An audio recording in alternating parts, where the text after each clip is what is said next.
Does your team seem busy, but they're not profitable? Busy just means that people are moving. Productive means the business is actually making money from the hours you're paying for. Are you getting what you're paying for currently with the team you've got? And that's where a lot of trades businesses get smashed. I saw this with a bloke recently. He said to me, "Kempy, I need another tradesman. We are so flat out." So I asked him, "Are you flat out making money or flat out being busy?" He looked at me like I was being a smart ass. Fair enough. So we dug deeper into the week. He had 3 boys on the tools, plenty of work booked in, and everyone was running around like a headless chicken.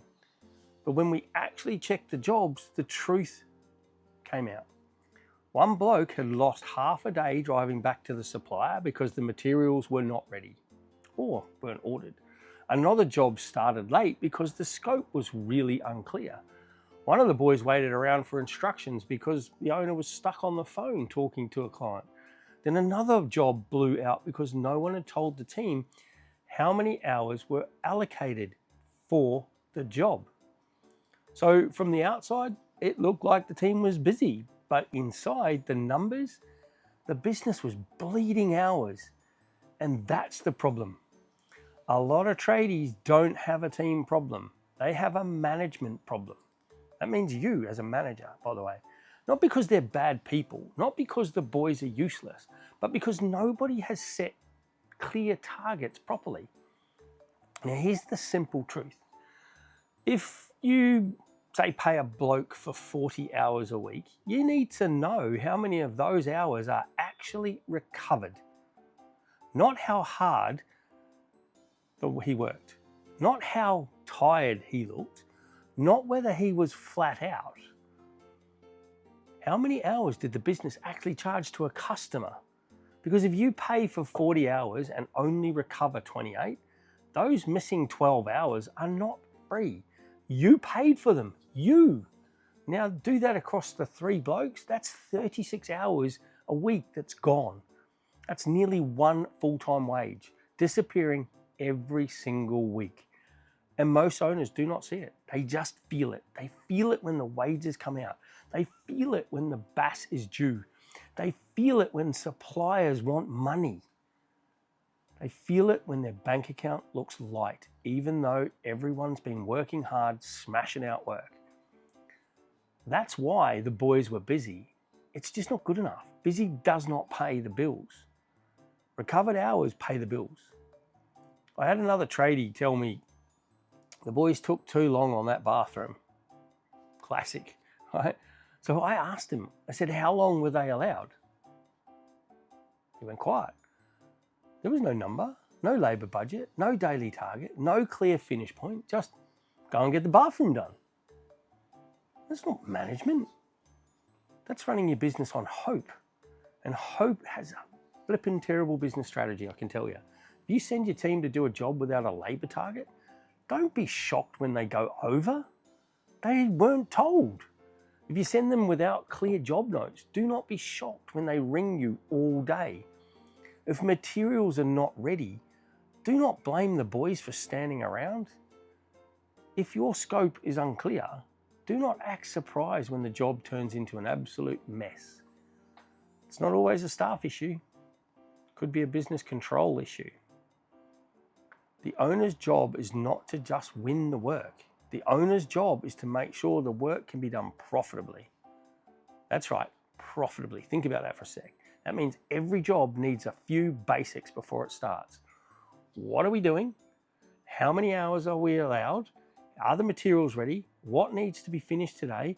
When do the boys need to raise their hand if it's going off track? Crucial one. That's it. Nothing fancy, no corporate nonsense.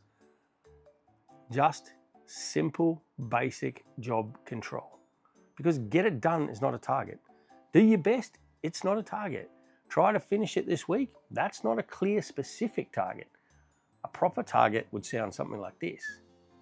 This job has 32 hours allowed. By the end of today, demo and prep need to be finished.